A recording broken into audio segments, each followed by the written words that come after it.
What is going on YouTube? Yaswa, we're back. This is Real Housewives of Potomac season 7. I forget the episode. It'll be in the title. And watching the episode, I was just sitting here like, I can't wait for the reunion. Like, it needs to become like this episode. It was enjoyable to watch. It's just not a whole lot really happened. So it's just kind of like, So I'm really just gonna breeze through a lot of it. But next week is the season finale. I'm just waiting to see if Chris gonna cuss everybody out, because y'all done got Chris messed up, but y'all done really worked on this man nerve. But anyway, Robin is wedding dress shopping. I don't care about that. But what I do care about is Ashley tells Giselle something happened when they were in Mexico. Mia was admiring Wendy's physique. Wendy was intrigued. They left together. Doesn't know what happened afterwards. Then we find out that the bachelorette party is gonna be like an upscale dinner with strippers. It's gonna be bachelorette party going wild, whatever. Robin doesn't want Karen there, which we understand. She doesn't want Wendy there because Wendy was laughing too much at some of what Karen was saying, and she doesn't feel that Wendy is being a true friend. I just think that she's just trying to find a reason to not like Wendy, because y'all didn't. And if that was the case, why didn't you say nothing to her then? I think that she was doing that because she know that Giselle still don't mess with her. And I'll say this, and I'm shocked that Candace was there, but nevertheless, we're just gonna keep it pushing. So Candace and Chris are having brunch, and but then we also see Karen and Wendy having theirs lunch as well. So Candace and Chris brunch, Wendy and Karen lunch. And at points they're talking about the same thing, so I'm gonna just split it up. So we got Candace and Chris. We find out that she's gonna have a music video party. The liquor is sponsored. That's how you do it. Because everybody gave her crap about that cash bar. The album cover is going to be revealed there. Trina will be at Essence, so she will not. Then she rehashes Mexico with Chris, and then they talk about restarting the IVF, because by the time all of this stuff with the music is done with, because she's already done with school, that she should be in a calm enough place to where they can go and restart the egg retrieval process. So now we got Karen and Wendy. They rehash Mexico because that's what everybody's going to do, come back from a trip. Wendy brings up the wig shift party that Karen had when, Robin had asked Karen if she is concerned about what she says when she drinks. And again, Robin sometimes you need to learn when to shut up, because then when you get hit with a, one hit quitter, you can't say nothing, because Karen was just like, you should worry about what Juan says when he drinks. I'm like, ooh. And Karen says that she felt that Robin knew then that she knew.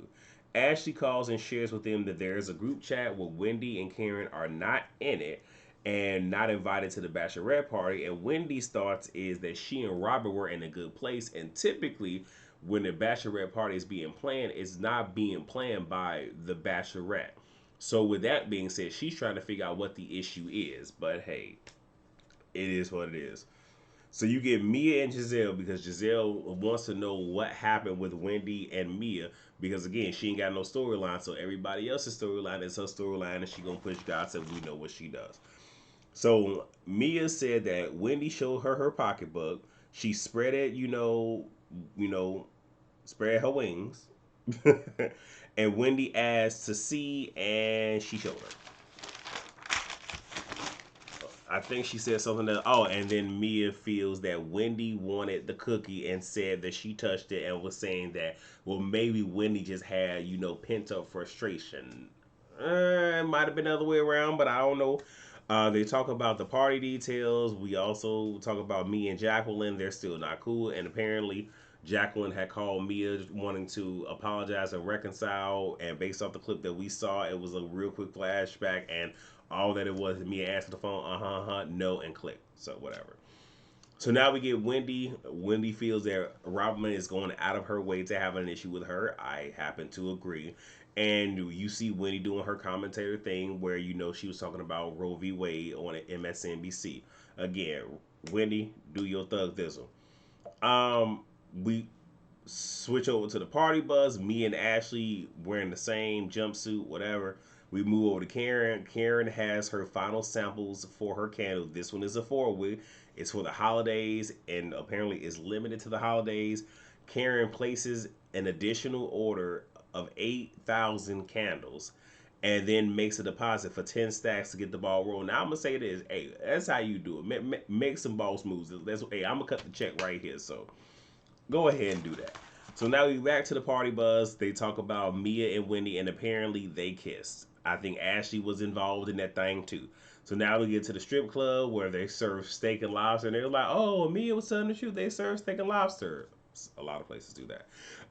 Reese asks Ashley about Michael. All I'm gonna say is they're nice, and she says that because he said he wasn't dated, she stopped. And Candace was like, "Well, he came to Chris' spot with a woman." So, and I'm looking at Candace like, "Why, Candace?"